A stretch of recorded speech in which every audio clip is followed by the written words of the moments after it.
What if you could remove yourself from your body for a moment, become almost like a ghost, and see what the people around you were thinking in that time? To know finally not what they said, but what they thought, not reading from a glance, but knowing for certain. Would you curse yourself with that truth that no one is ever really meant to hold, to know whether their attention was good or bad? Do I Pass is a game from Taylor McCue about this, where for a single bus ride, you get the chance to take your soul out of your body and see what inhabits the forms of the other riders, reading their minds to see what they think about you. Depending on what they think, which in this case happens to be about your perceived gender, a different ending will be reached.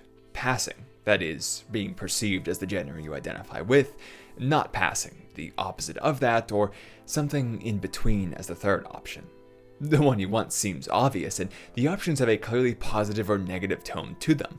For example, this one which is enthusiastically in support of trans people, or this one which is complaining about how your fashion sense spoils an otherwise cute body. I got a hang of which of these felt good and which felt bad in the first playthrough, a set of 3 rounds of 3 to 4 interactions each. There are enough neutral options, unrelated thoughts from passengers not thinking of you at all, that you could avoid every negative one with some prior knowledge.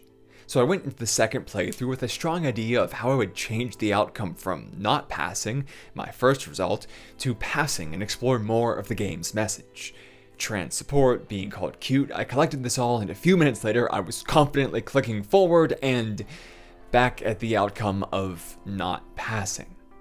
Well, I did still find a thought which was a bit disparaging from my neutral and positive one, so I guess I needed to cut that one out and leave only the people who were clearly supportive.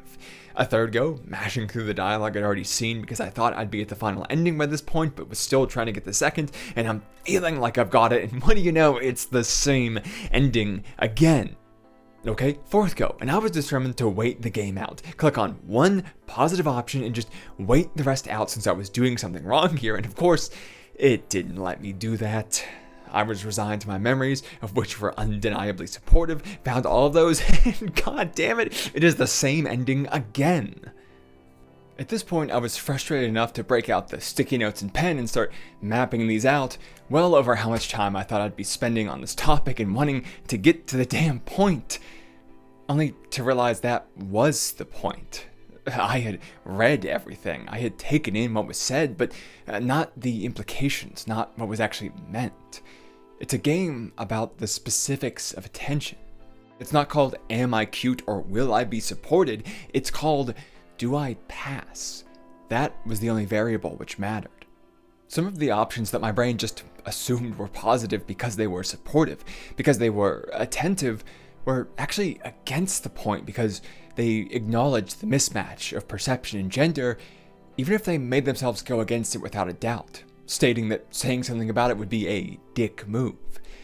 Meanwhile, seemingly negative options, like the one about fashion ruining your looks or someone right next to you hoping you don't find out that they sat next to you to be able to smell you, are actually good ones because there's no thought about the she without an S anywhere in their mind. These things were just backwards with how it felt they should be. How were these ones the good options? The answer as to why is found in another of McCue's games, I Can't Cry, which she admits was rushed and lacks polish, and it is short and rough.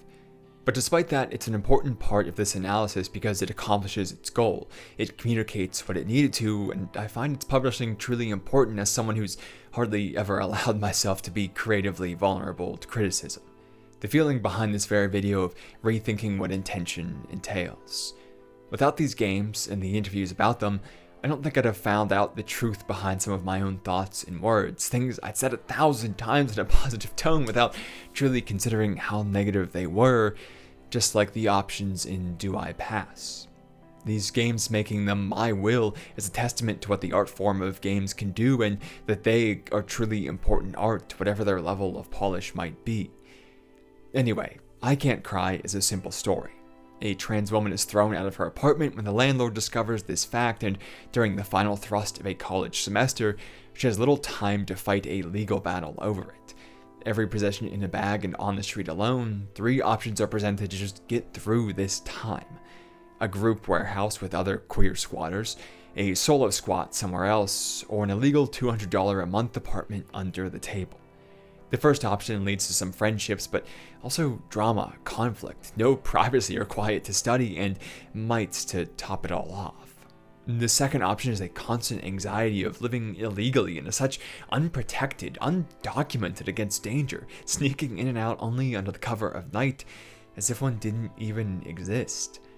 And the final option is somehow maybe the worst, a terrible place with an uncleanable black mold that leads to a cough, fuzzy mind, and health issues, some of which persist forever. The point is, there is no good option. The game is a struggle with no solution. Included at the end are statistics about homelessness, and specifically some about queer individuals. I looked over the methodology of the survey utilized and have linked it in the pinned comment. And while the sample wasn't random, it was 27,715 strong, creating an exhaustive 300-page document that collected an insane amount of data. For trans people specifically, 54% being verbally harassed and 24% being physically assaulted in school if they are in school, 30% facing workplace discrimination if they could even get hired, with an unemployment rate 3 times higher than the average, 28% living in poverty compared to the US average of 12%, likely because of those previous statistics and more, with 30% being homeless at some point in their life, culminating in a rate almost 9 times higher than the average of trying to remove themselves from the world which caused all of this pain. The increased rates tell a very specific tale. There is an average, and a certain perception places one above those averages, below others in society. The danger is social, applicable to anyone, but it can only be placed on them due to one simple thing: attention. The struggles of the character in I Can't Cry only begin when the landlord looks too deeply at them. This is why the bad options in Do I Pass become tallies to the positive ending. That you could have the interactions, what a shame she's dressed like a slut and I want to smell her, and walk away happier than being found hot by someone who knows you're trans, because those things are about something common, fashion and perceived sex. Yes, it is still a part of you, expressions that have consequences, that someone being a bit creepy like that could actually become a large danger, but that such danger is unfortunately known to be common and fought against. That no one kicks a quote-unquote biological woman out of an apartment for being so, because that kind of discrimination happened enough that there are not just laws, but stigmas against it. It's become commonly accepted as bad, as wrong. When it comes to fashion, the question is, why does she dress that way, and not why is she that way? Because the clothing can be taken off, changed each day. It is a part of you, but it is not you itself. Attention to these things can be bad, but it can be shifted. But you can't take off being trans, and it isn't common either. At least not as common as, well, being half of the population. It's specific and as such less protected, illegal to discriminate against in some places, but is it really treated the same by society as stigmatized even in those places where it is? Depending on where, not really at all. Even in a true blue city, if I go to a gas station 20 minutes away, I'll get slurs hurled at my whole group just because one person is in some shorter shorts. Because you can't be asked to simply take it off, the options become more extreme. Every interaction is the chance to become more volatile. Volatile to a hate which some feel is simply justice, which feels too rare to an average person to remember or fight against. Attention to it at all is a danger, and so knowing what that attention is becomes a need, an addiction. I was frustrated at the game being so specific, at the reversal of common knowledge, which was the point. That's what attention does to the vulnerable. It makes interactions more specific, determines the importance of each one in fewer words, in this case, he, she, trans, and so on. But it's able to apply to anyone depending on where and when, to race, to class, to anything that someone can hate, because even if that attention on it is coming from someone supportive, that means someone can see it. And that means anyone can see it, the dangerous ones included. It means safety is never guaranteed, even if someone may try to affirm support. I mean, someone could just be walking up the stairs and saying to their friend, "Oh yeah, I met my trans neighbor. It was so cool to talk to them and learn more about it all." And the landlord overhears and kicks them out because of it. Positivity doesn't change vulnerability, at least not until it becomes a majority. And so, cruelly, it's often better to be thought about negatively for something mundane than positively for something that a lot of people hate. To hide in isolation instead of being proud together. Insults turn to compliments and creeps to affirmations. Good and bad have entirely flipped from what the normal should be. And this leads to the truly ideal option, for no one to be thinking about you. It's the least likely since it demands only itself, but it is possible to get through the game without a single thought towards you if you include the driver in some rounds, and it's the least anxious of them, ending with no caveat. I walked home, free from an anxiety I did not realize I had been carrying. It's something we often think about as more depressing than joyful, to be ignored, unimportant to the people surrounding you. We all put on a shirt or some kind of clothing that expresses an interest, a style that communicates mindset, because we do want to be valued, to be attractive in our own ways and times. We do want people to think, to know what we are, to be important enough that even a stranger could feel so as a sort of proof. To not truly die when our body stops and is put in the ground. But importance is not positive or negative, it just is. Is there any figure in all time who was loved without a single ounce of hate? Aren't those who are loved the most also wish death the most alike? To experience love means the ability to experience hate, and when there are few barriers to hate, love then becomes a risk. So long as regulation and enforcement lags for some, and the social pressures it communicates do as well, the comfortable option, the only truly safe option, is to be ignored. In this case, to be less like the girl and more like the ghost. This is the switch the game flipped in my mind. Importance isn't good. Like anything, it depends on what it's used for. And we are the only one of 7 billion wills using it. Importance, attention, is always beyond our control.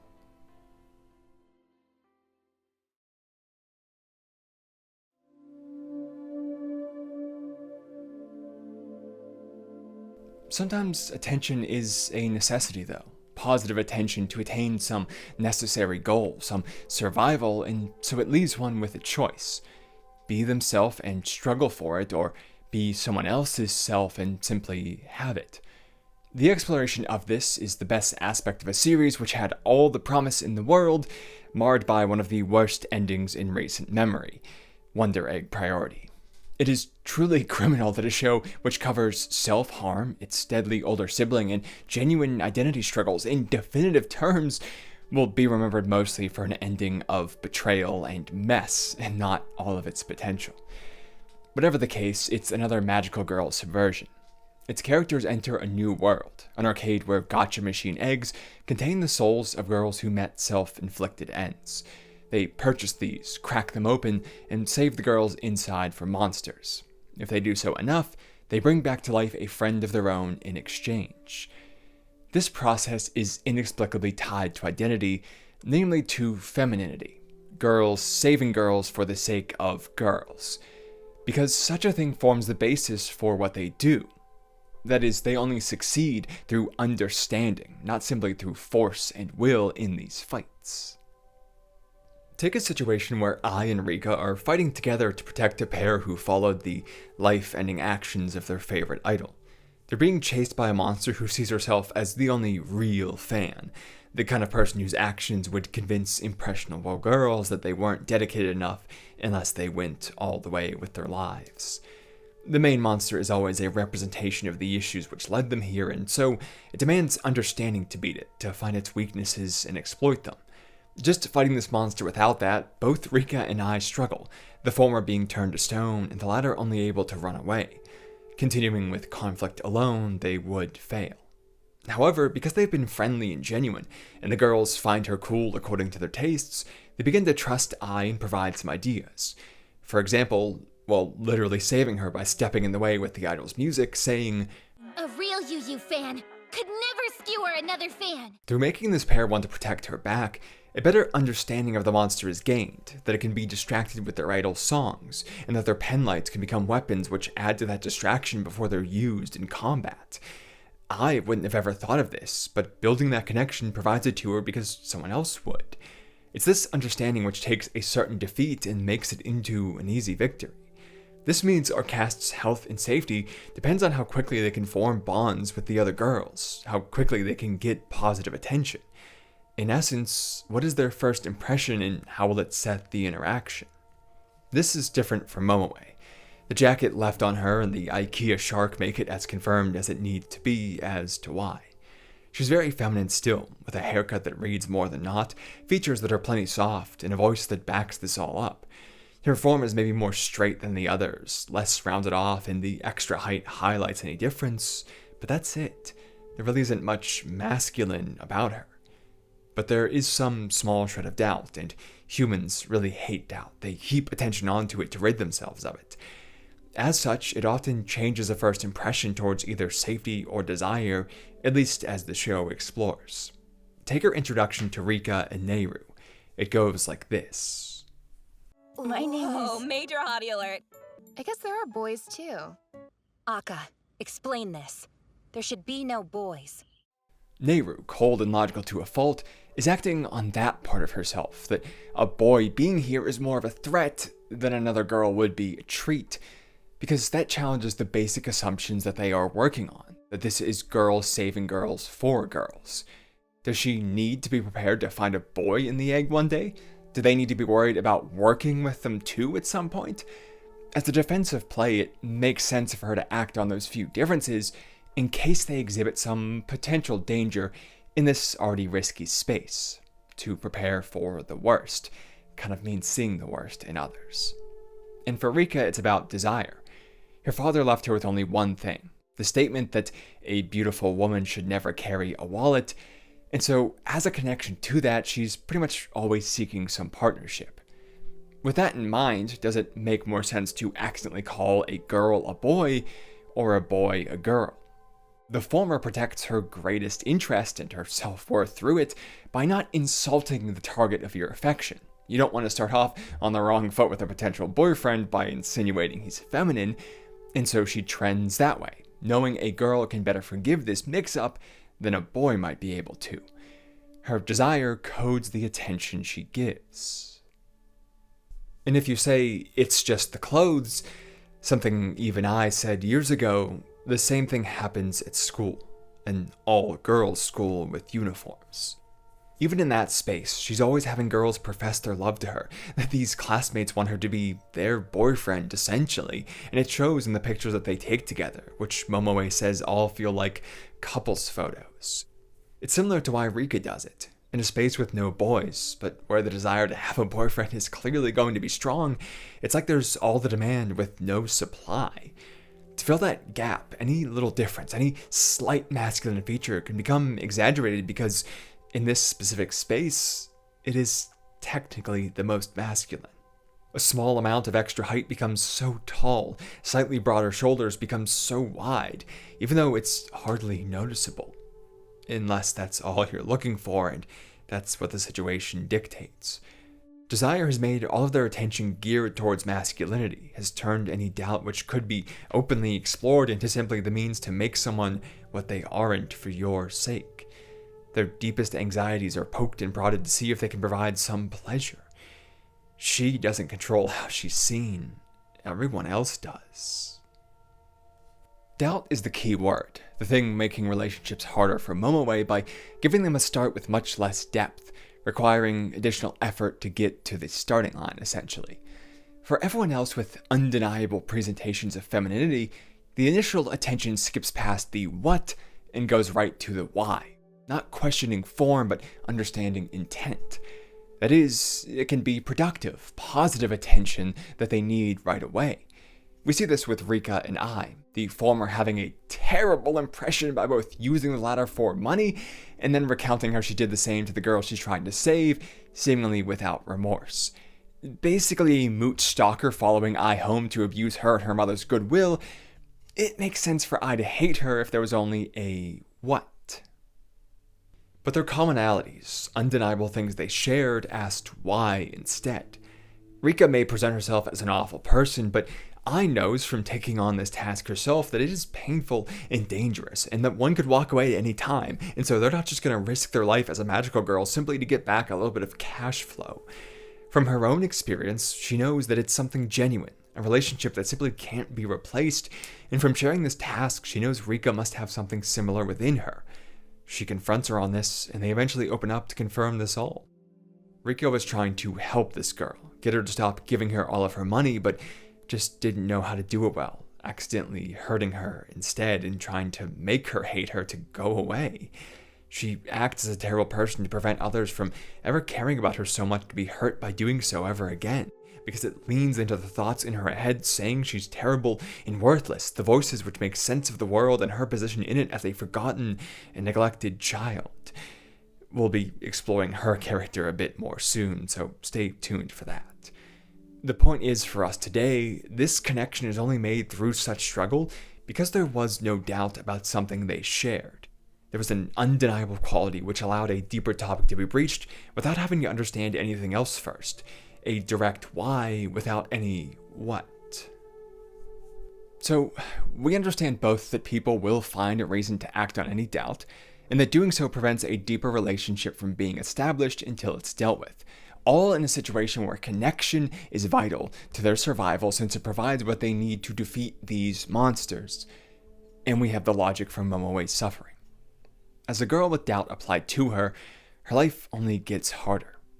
People look at her and struggle just a bit to know, find what they want, and exaggerate it, and so she always has to prove herself first, show what she is before getting to explain why she is, deny the pleasure-seeking of others and earn their ire. As a girl in this situation, this life or death game in this school, her features are a detriment. They introduce doubt and danger, a fight for validity. But as a boy, well, people are trying to make her that anyway for their own desire. Those features which make her questionable as a girl, they simply become a part of the whole, something to be skipped over or even celebrated as they get directly to the why. Being a mundane nobody who still faces threats and hate shifts into being one of the most popular people at school, friendly with everyone for the wrong reasons, yes, but safer due to that popularity and desire. Her life becomes less like her, but it becomes a lot easier. This is why she dresses in the more masculine clothing. It takes negative attention and turns it into something positive, takes threats and turns them into treats. If she's going to be made a boy anyway, then she may as well control it and get what she can from it, right? This is imperative in these dangerous situations. Imagine if every time she cracks open an egg to save someone in it, she has to stop and convince them, no, I am a girl, you can open up to me about your issues, while fighting off endless hordes of monsters while having no information or assistance to deal with the large one which is the most pressing matter. Imagine the stress of being told, prove it, as she's already fighting for her and their lives, facing down everything else survival demands. It's this whole extra layer of having to justify herself before being able to do anything else, a pre-exhaustion before anything else can even be gained from the world. Her life is simply more complex, more dangerous as a girl. Compare this to when she performs the task as a boy. She begins by offering this girl to be saved a choice, saying, I go by Momo. Well, just call me whatever. It sets a neutral presentation, provides a clear nickname that could go either way, and sees what they'll respond with. When in this case she says Momotaru, the girl has chosen that Momoe should have a masculine presentation, meaning, like Rika, she desires something from that result, and so it will be the most efficient route to deeper connection. This proves true as the girl immediately opens up about the issue she was having, providing Momoe the information and trust required to defeat the monster, as she later steps out and distracts it in order to allow for a finishing blow. It is specifically trust that Momoe would be strong and pull through, which allows for their victory. The trust she would place in someone masculine. Afterwards, this is how they're seen, the girl being held by Momoe from behind to present totally why this worked. A knight in shining armor, like some cheesy happens way too fast romance manga. Troubled girls in terrible situations, the thing they desire most is a way out of all of this pain, the crux of why they're here to begin with. And so when you put that all in the package of a cute boy coming to save them, it only becomes all the more desirable. They open up to her so quickly and trust her so thoroughly because they have little desire to doubt handsome salvation, a stark contrast to how much they would doubt handsome femininity, how little they would see it as assistance. By being a boy, she skips past all of the doubt and plays right to their desires, making her own life safer and her ultimate task more possible. Advantage is attention. To get anywhere, we require it. So as much as no attention may be the best option, it just simply isn't always possible. Wonder Egg Priority and Momoe's story adds on to some of what Do I Pass started as well by giving more examples of how good attention can actually be quite misguided. That is, it's very hard to understand the assumptions of the attention we provide when we haven't lived as the object of it. There are situations where Momoe affirms herself as a girl, quite powerful ones even. It serves as the boost of strength to defeat the villain, oftentimes. But instead of just being a random power-up, it has true logic behind it. This admission frees space. It opens her mind from needing to remember two names and the thoughts of hiding it. It frees up her muscles to move in any way, not just pre-practiced masculine ones. The amount of her that can go into the fight quite literally increases. With the secret out and nothing to hide, one is less burdened, more able to tackle what's in front of them instead of what's inside of them. It makes it undeniably strong and positive, and the girl she saves picks up on this and respects it to a degree, saying she doesn't care who Momoe is a girl, she is still in love with her, still desires her, and goes in for a kiss. Or rather, to be kissed, which is the point and the issue. This is an attempt at positive attention. It's still coated with more selfish desire, yes, but it does claim not to care in a way that could be supportive, that purports who Momoe is can't be a bother. But the struggle is that this is a girl who's only ever been a girl. What she's known as a kiss is how a girl is kissed, not truly some unbiased idea of what a pure platonic kiss is. How could she know anything else after all? So when she goes to share one with Momoe, it inherently places our main character in the more masculine position, the one who's meant to complete the task, take the hint of the lean forward and the closed eyes, and pull them closer. To be traditionally the boy of the situation. Accidentally, this has reinforced the very kind of harm that it was intended to be against. Since we can't escape our own perspective, we're limited to what we know as help and harm in our contexts, the assumptions of ourselves. This is often mismatched with others to create a sort of mundane hate, a difficult thing to explain.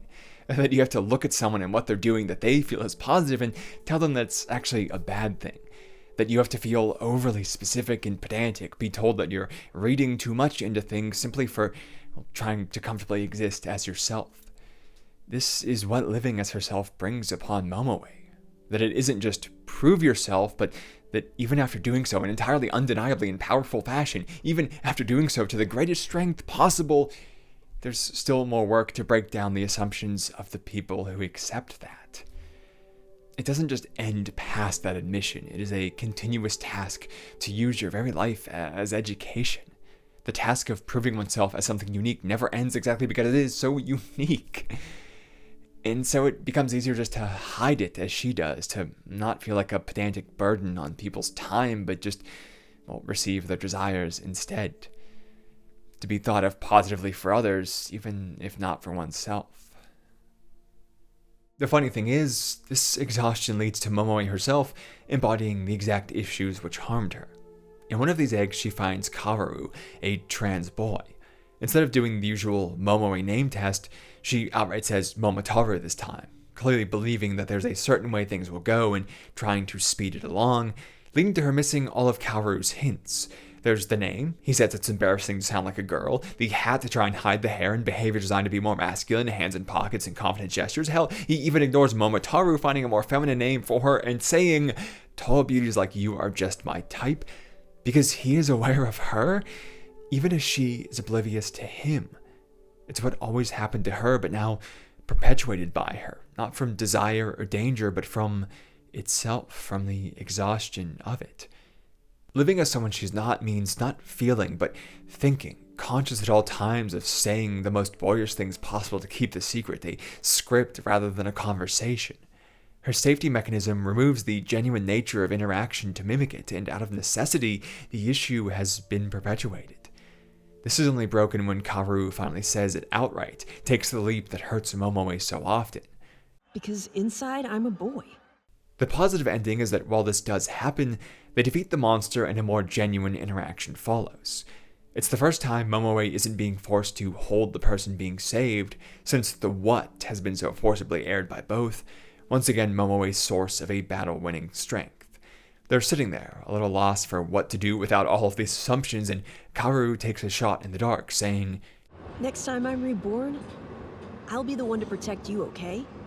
Of course it's well-meaning, an attempt at validation for both of them based on their roles, but it doesn't exactly fit well with Momoe.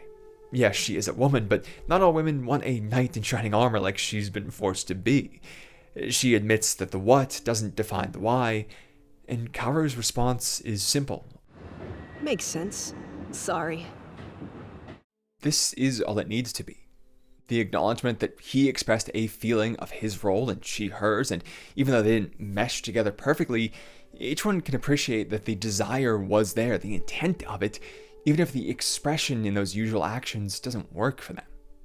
It would take more to find one which smooths over this mismatch, but when they do, it wouldn't just be good enough, founded on generic assumptions. It would be perfect, founded on who they are as individuals. The lack of a standard solution requires a better, stronger one be found, taking effort in making it into a proof of value, a sunken cost of love. Attention to a person, not to their labels. Maybe that's what truly good attention is, when we tie the what and the why together and take the hardest path. Kaoru gives Momoe her first validating kiss and disappears. One spark of specific good in a sea of generic bad, but a proof nonetheless. Good attention is possible, it's just a lot more work.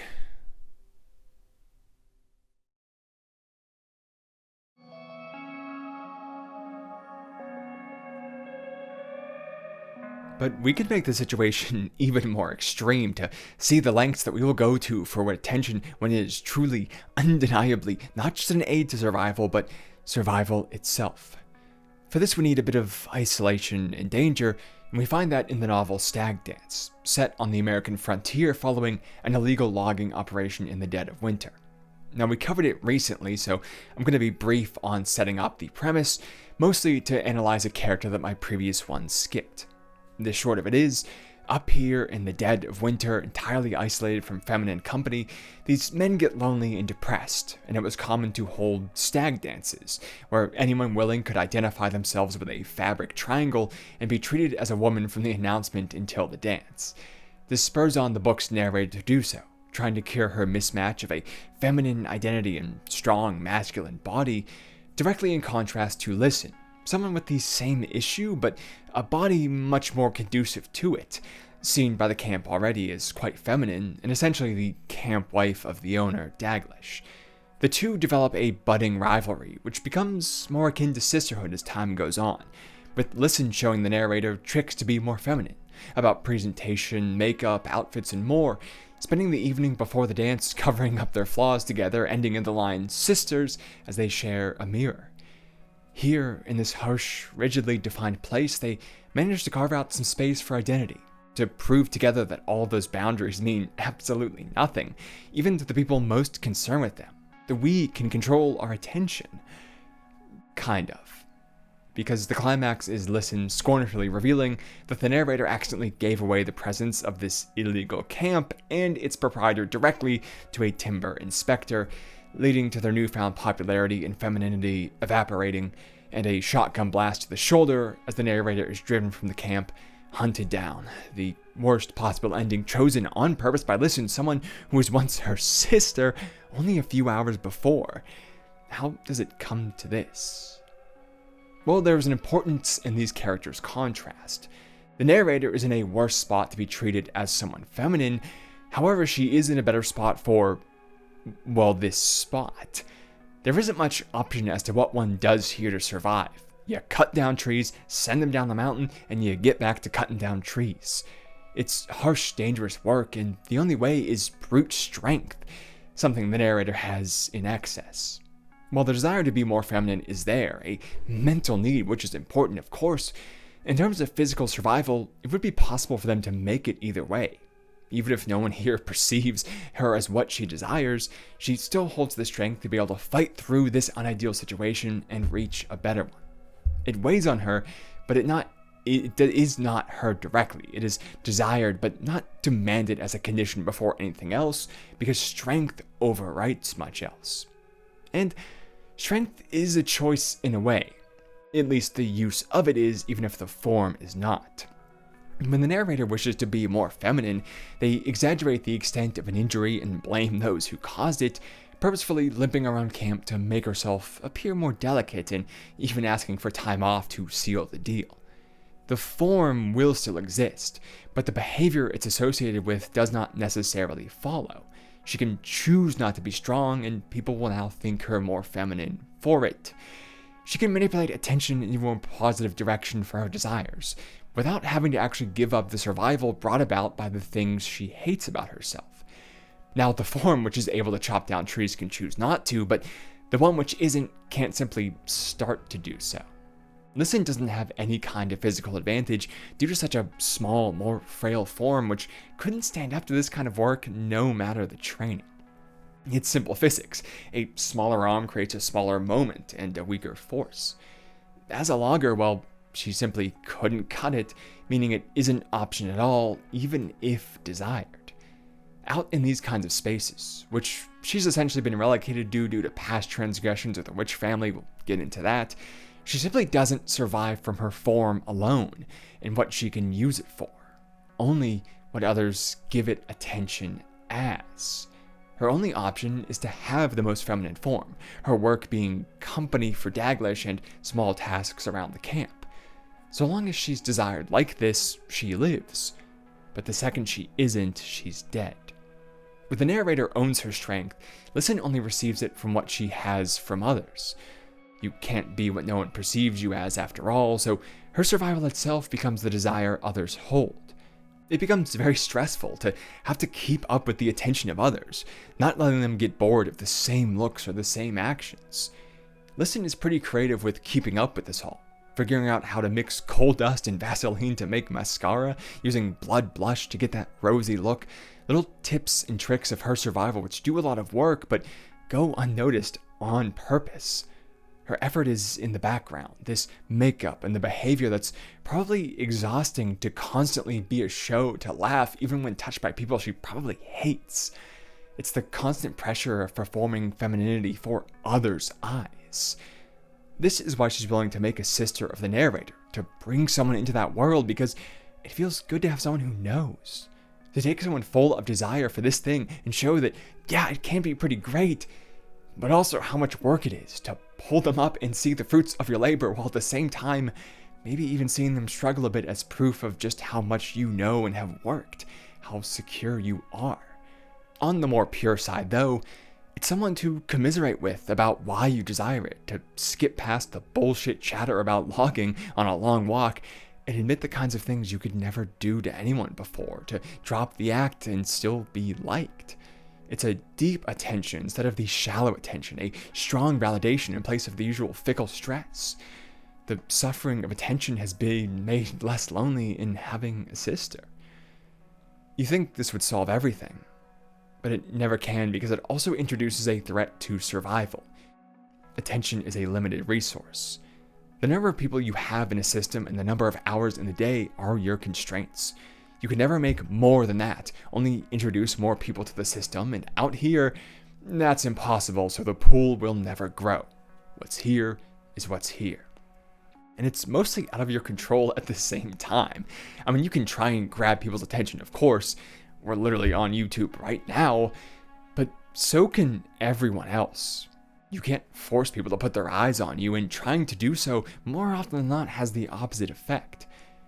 So in making someone more like her, Listen has filled the same niche, split the same attention into two halves. Yes, maybe a sister feels better than a bunch of sleazy men, but there are some 30 men here and only one sister. And which number secures more survival? Is it worth being a better woman to one other woman if you just end up dead in the woods together? This creates a contradiction in anyone who requires attention for their survival. Camaraderie only exists up to a certain point, a point they feel is below their validity. Listen will help the narrator be more like a woman, but only with the cruelty in mind that they'll never be as much of a woman as she is. It's a kindness born from cruelty, an odd result from all of this converging companionship that ends in a "how dare you be me." Intertwined with this is Listen's childhood, one which instilled in her that attention is fickle and limited, but also that it is the best feeling in the world because of that. For as much as she requires it to survive, she also craves it to build herself up, a nuance true to real life. She was a poor child, forced to be left behind in her home country while the rest of her family immigrated to America, only called over years later to find that her father had passed away and mother remarried.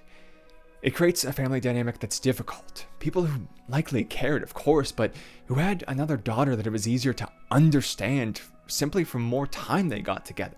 For the father, the only one he'd had time with at all. As such, Listen re-enters her family a stranger, someone for whom attention is, well, less efficient, more time required to find what's common before then acting on it. From early on, sisters were rivals for her, reminders that parents only have so much attention and each kid splits that.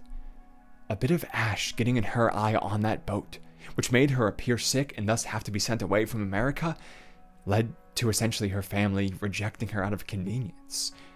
And so to her, you either grab attention right away or you lose it forever to someone else, and it can happen at any instant.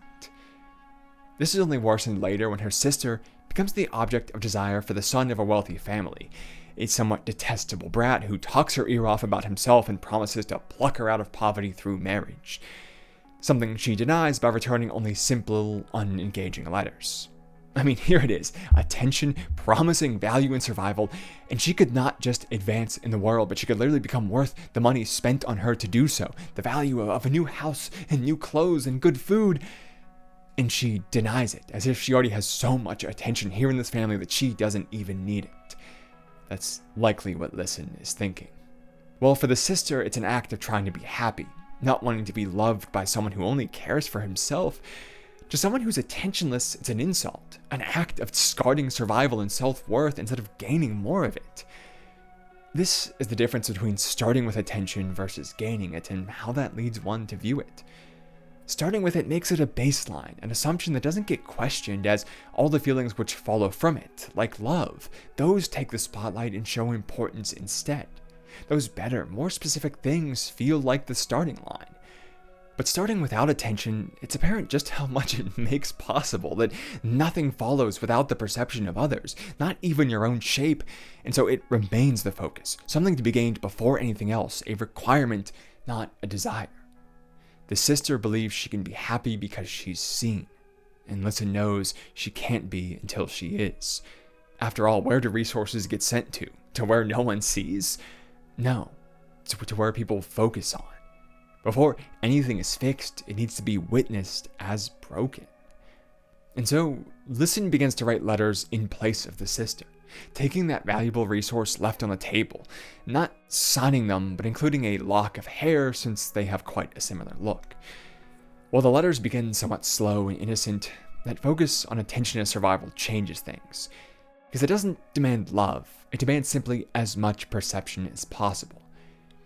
In what better way is there to get someone to give that to you than by providing them what they want most? The kinds of desires that feel almost unacceptable, hidden, finally getting to be expressed because you are accepting them.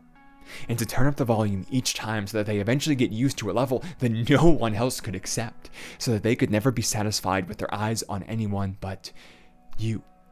And so every little hint of sexuality that this man expresses becomes a task for Listen, to lean into it and exaggerate it in these letters, embrace it and allow him to feel as if he can perform the things he only dreamt of, but only on her. She recounts the absolutely disgusting things that he writes to her and what he admits to doing while writing them. Comments which leave nothing for her enjoyment, but only his, which are degrading at best.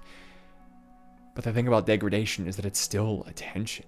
In most cases, to perform it for pleasure is unacceptable. It's punished when public. It's downright illegal to do to someone who hasn't consented to it.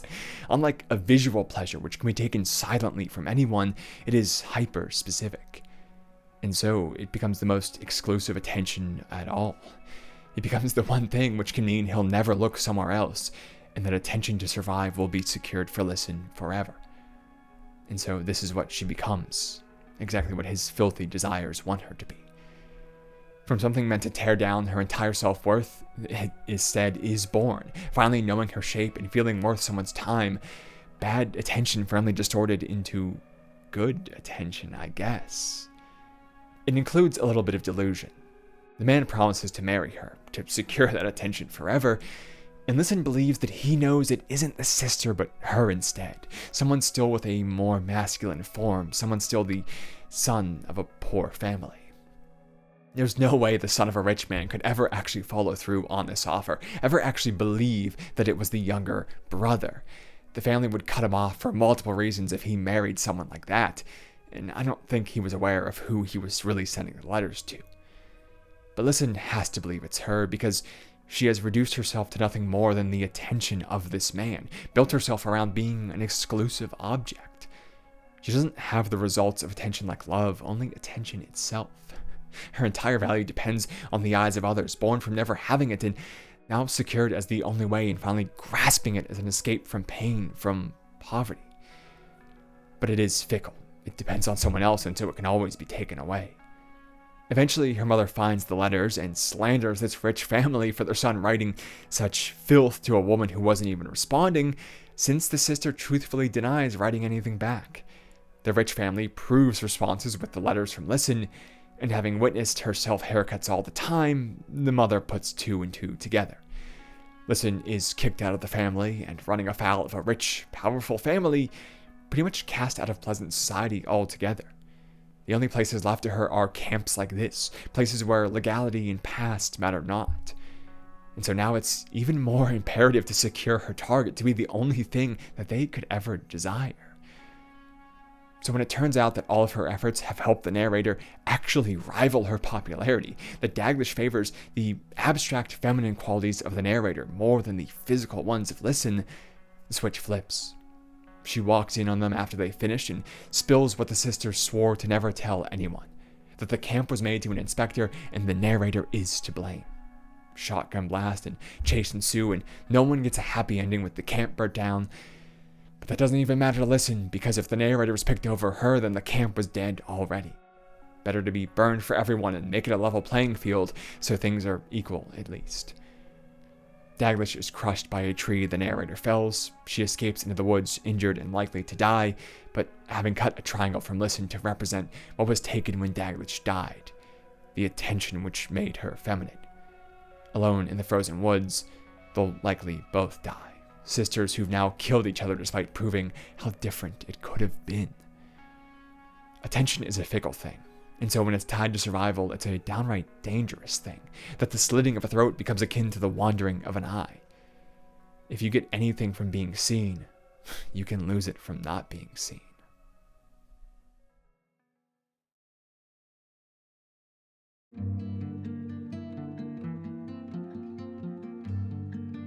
That last section was the toughest of the video to write in an odd way. This actually began as a topic called Gender as Survival, and was going to be about the ways in which we present ourselves untrue to avoid harm. But as I began writing, I noticed that the thing tying it all together really just seemed to be attention, and that gender is just one of the most prevalent ways in which attention is expressed, obvious both in how much pride and how much hate it can receive. This change was an easy adaptation for Do I Pass, and with one direct priority, I only cut sections out of the outline that no longer fit, instead of having to write new ones. But for Stag Dance, it was a constant struggle of adaptation with less outline to work from, taking up over half my writing time for only a third of the final product, I guess a fourth when you consider this section. I would write, erase, outline, erase, write, scribble physically, outline, erase, scribble, cross out 10 more times, throw at the wall, and eventually just sit there at 8 p.m., no dinner in my stomach, but fog filling my brain, frustrated at my lack of production on the topic, frustrated at my inability to make something that felt worth attention. I got a bit angry at it, and a bit angry at the character, because that's what felt like the problem, that I was finding what felt like inconsolable contradictions, because that's what she was. Kindness, but only up to a point at which it flips to hate. Attention as self-worth, but also an immense source of pain. It was difficult to write about these things in a way that felt like some real theory, that felt like it made overall sense to a worldly principle. So I started to rant a bit instead through this anger, and that was flowing a lot easier.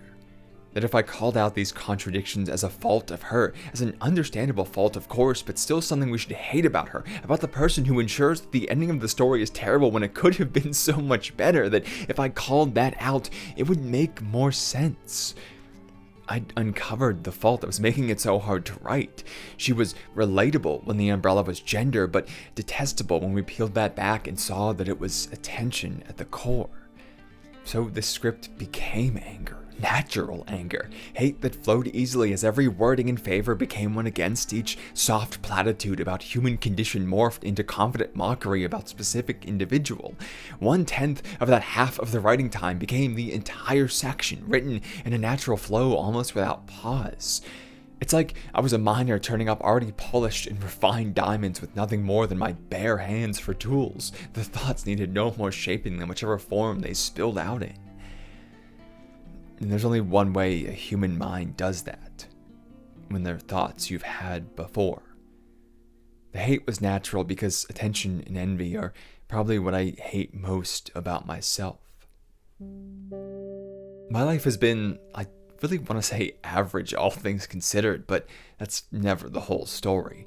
I wasn't starving, but I wasn't wealthy either. My parents never hit me, but that doesn't mean they were good, and everything was set up for me to be an average cog in the machine, office worker just like anyone else. I think the biggest difference was being lonelier than average. With only one parent at home, my mother who was working 1.5 jobs during the evenings and going to school part-time, me and my brother were home alone quite a lot.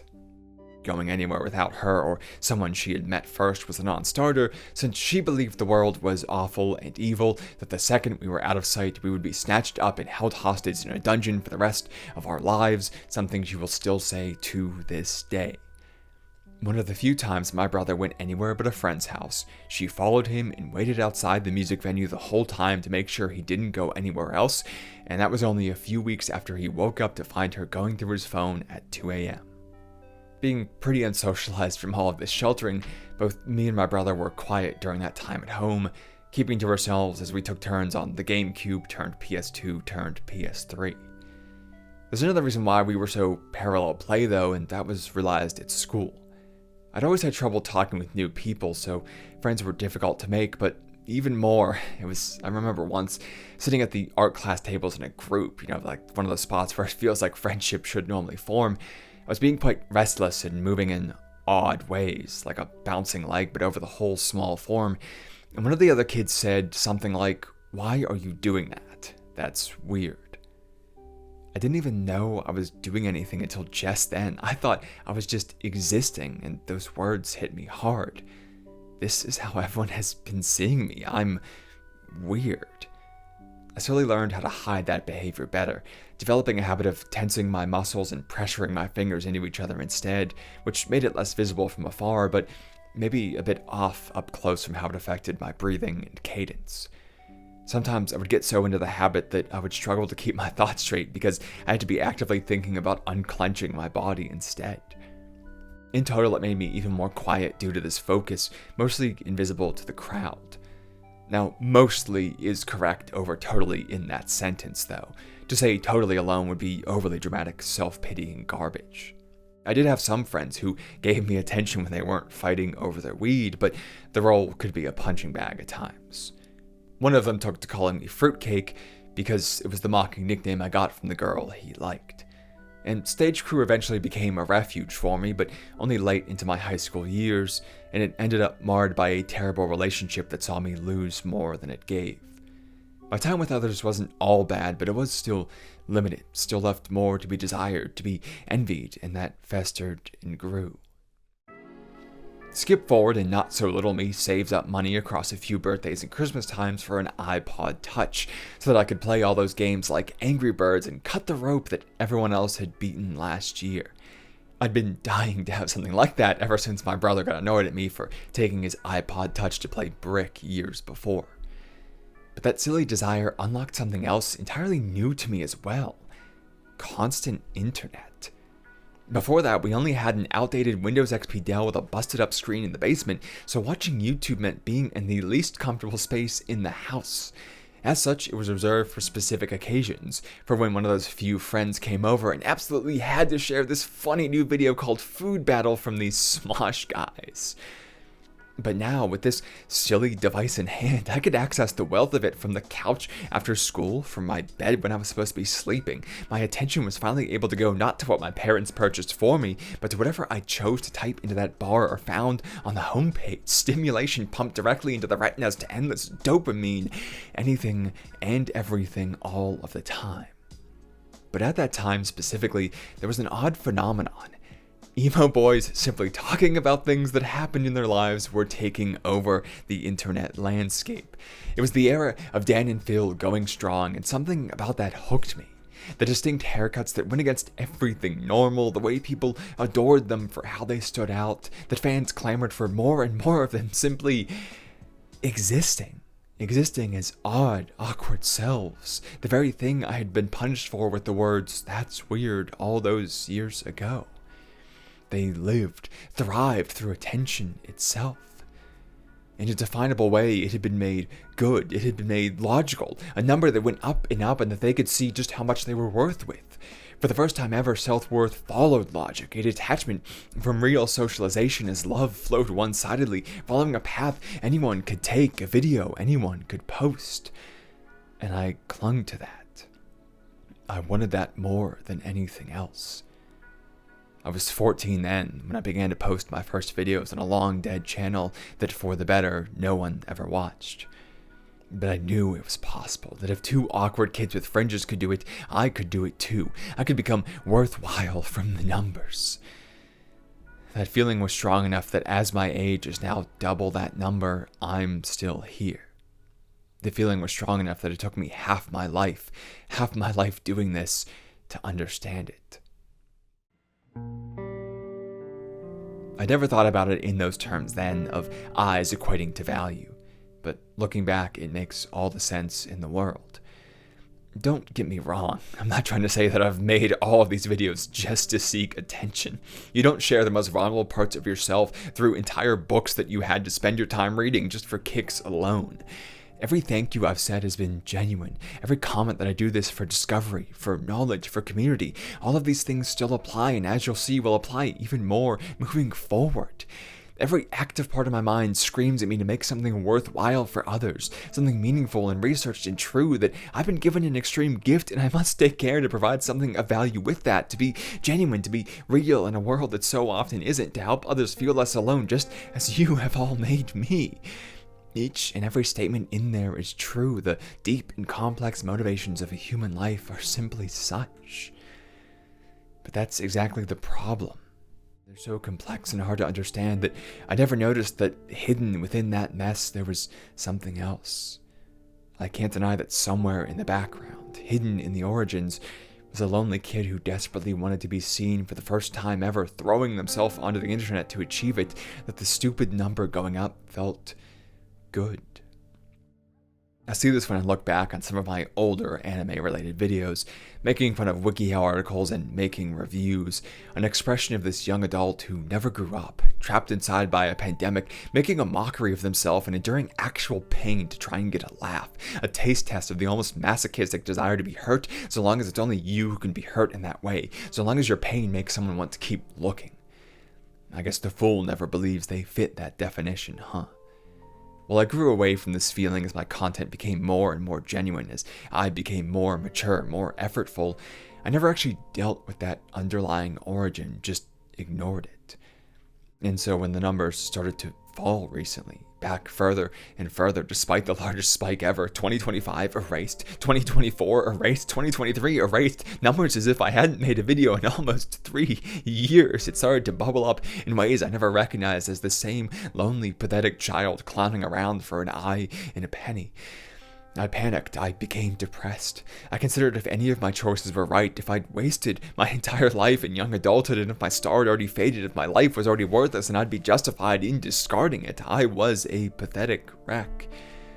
The numbers were keeping me up at night, questioning the past 10 years of my life as I checked not just the weekly stats, not just the daily stats, not just the hourly stats, but the numbers by the minute, desperately searching for the start of some amazing uptick that never came, getting excited each time that number was even one greater, and all the more depressed when it was even one lesser. I couldn't look away, couldn't sleep, and so I set about distracting myself, lying in bed constructing a story for the young woman I never got to be, which filled the gaps in my attention-reliant value. She would show up to the party all pretty and casual, and yet everyone would want her despite that seeming lack of effort, but only one person would strive for her more than anyone else, who made that attention strong and apparent.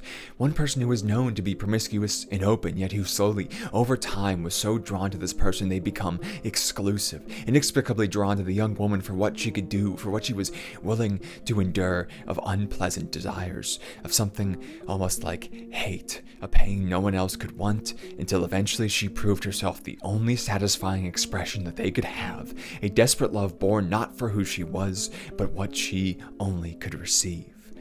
Attention was secured at the cost of herself, her dignity, and yet I loved the thought. I couldn't escape it, born from a variety of emotions, but undeniably tied to my recently waning fame in heavy quotes. The less I was finding it in real life, the more and more my mind was creating a space where it existed in disgusting, even more growing, exaggerated proof.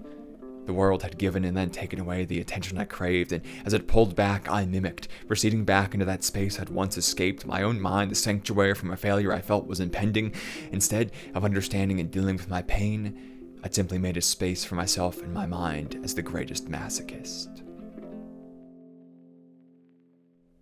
All my growth seemed to disappear, back to the dramatic child screaming for eyes, back to the exact depression I thought I'd never see again, afraid to look at myself in the mirror.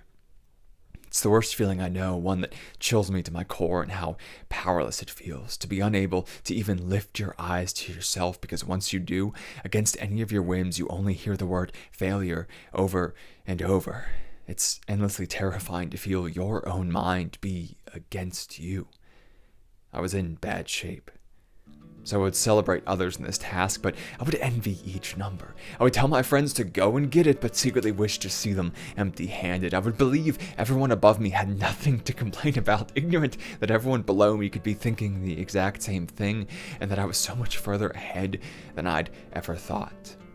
It was illogical to believe that 10,000 eyes was somehow not enough. It made me a liar, a whore, abusing the time and thoughts of others. It devalued others to call this failure. It devalued my own goddamn work even. It was hurting my relationships with each regretful message and comment, always sneaking some complaint about numbers and why it was justified into each conversation. Real annoying loser-ass behavior that vied for sympathy but only gave me a terrible, envious image and drove others away. It was annoying them, hurting me, and it was just kept going, gaining control over who I was until eventually I'm half out of a dress in a fucking Hot Topic changing room, hoping everyone outside doesn't hear me crying about not getting enough fucking attention. Pathetic. So there I am a couple days later, in the middle of my most selfish thoughts, reading some of the interviews that Taylor McCue did for her games, and I come across this. How did you get started making games? I had vaginoplasty and it went poorly. I saw my own flesh, fat, and bone. I had mysterious holes for micturition that would heal and form spontaneously as my body tried to form a functional urinary system. The pain was so severe that I thought I was going to die. When you have a close encounter with your own potential death, you see your own life differently. I regretted dying without making some games such as He Fucked the Girl out of me. I felt I'd wasted my life, and if I survived, I promised myself I'd make those games. As I got better, I started to make games, and I kept trying no matter how pathetic my early attempts were. I read that, and I started to think about that situation, that if I died right now, would I be happy with everything that I'd made? I would be to some extent. I'm very proud of what I've done, but I would definitely be sad that I never got to make that movie that someone somewhere looks at and says, wow, oh my god, and decides that they want to do it too. That I never got to have that role people remember as so raw and powerful to watch that changes something in them. That I never got to write that book that was imbued with everything that I'd learned. The one that made my dad proud to the mind he'd raised, even if the body was wrong. I started to think about all those people I was disrespecting without knowing it. People who couldn't even say, to some extent, to that question because of their own terrible situations. Ones which I'd ignored and hating my own good one. Then while I'm here, healthy and standing, and able to get thousands of people to listen to me speak, someone out there with experiences just as valid, just as meaningful, is struggling to get anyone to listen, is struggling to be able to just get up and even put the thoughts to paper because of work, because of pain, because of kids, because of disaster and war, being born in the wrong fucking country that they couldn't even help, pointless lines that we've decided to determine if you deserve to get fucked by life or not, because of anything and everything. That someone out there who's willing to take the time to make their creation better, even if that hurts its results, that person could be being held back by me doing the opposite and saying more, more, more. I'd coupled my worth to the number so much that I would destroy the camp for them. I was a girl who could only have her sisters to a point. I was terrified that cruelty was lurking so deep within me, and my envy was laid bare. No struggle invalidates another. But it's undeniable I was being a selfish bitch. So what's the point of stating all this, of dragging myself publicly? Isn't that the real attention-seeking behavior? Maybe it is. I don't really fucking know. But I've spent a lot of time around addicts, and I know that how this has all felt has been like an addiction. I know that the first step is admitting that you have a problem.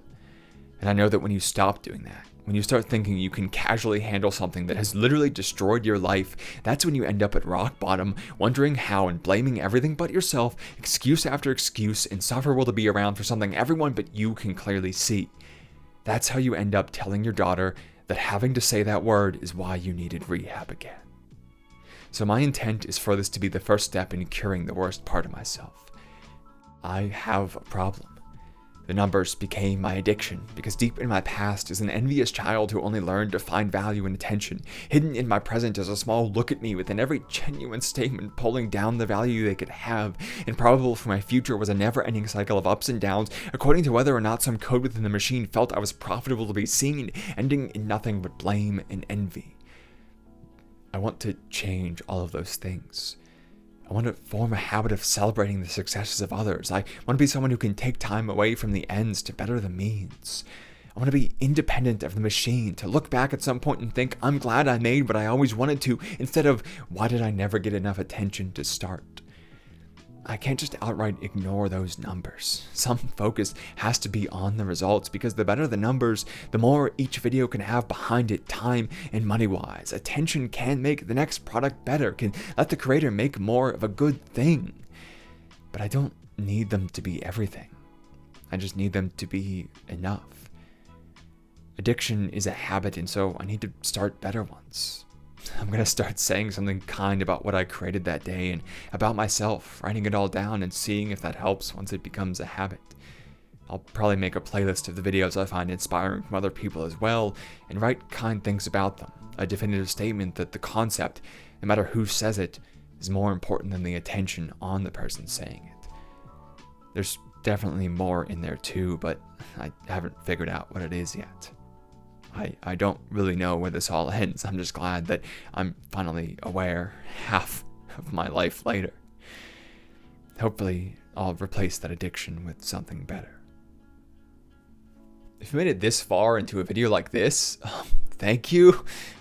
This is a weird one. I know I normally talk about some personal stuff, but this was the first time it was like this much.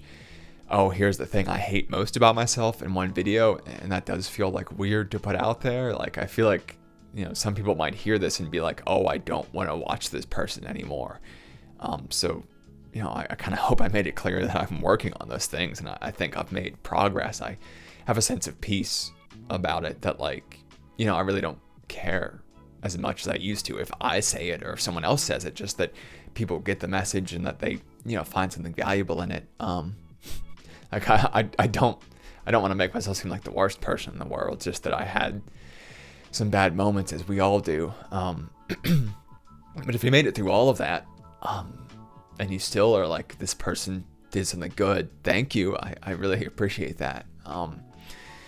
In the spirit of swallowing my pride, I have a Patreon where people get early access to videos with no ads in them. Like this one was up there for everyone. The video before it was up there for everyone, and they just kind of stick around for a while, and you can, watch them early as you see fit, and get your name in the credits and so on. Just kind of swallowing my pride and plugging that, because the better that does, the less I have to worry about pleasing the algorithm. So I can just make better things, more genuine things. So if you feel like supporting that, it's greatly appreciated. But in like the spirit of doing this thing, here's videos at the end of this one that are from other people that I think are really good and you should check out. But that have some sort of like personal aspect to them and are definitely worth your time, and have said things a lot better than I ever could have on these topics. They're just like creations I really respect, and I hope you'll check them out. Anyway, thanks for, well over an hour of your time. It really, I need to state even more than I ever have how much that really means and is valuable. Like, not that it's the attention, but like that you are valuable and you spent some of that time with me. Like that's fucking insane. So thank you for that. And I hope I'll see you again soon, I guess.